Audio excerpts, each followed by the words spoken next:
אז בעצם מה שאני מבינה זה בעצם להסתכל על עצמי.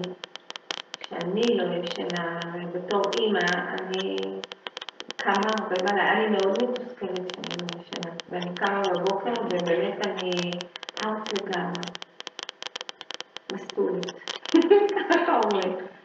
אז בעצם זה מה שקורה לילדים, הם נכנסים, זה אותו מנגנון, אנחנו הרי דומים. אז היכולת לבסט היא בעצם מה שאת מציעה זה להקשיב כל אחד למערכת הפנימית שלו של הסרוטונין, מלטונין, ובעצם לא להפר את האיזון הזה. על ידי הזמן המודרני שלנו היום, אור בלילה וכל הטלוויזיה, ובעצם לחזור לטבע כמו הציפורים. זה נכון, באמת התחושה הזאת של הקושי להירדם ממה שאנחנו לומדים מעצמנו, הקושי שלנו לתפקד בחוסר שינה, זה נכון, אבל מה שאנחנו כן צריכים להביא בינינו לבינה, זה שלנו יש את היכולת לבחור מתי אנחנו רוצים לישון כבוגרים. ואנחנו צריכים לזכור ולהיות פה הרבה יותר צנועים לגבי היכולת של תינוקות לבחור, או שלנו לבחור עבורם מתי נכון להם לישון.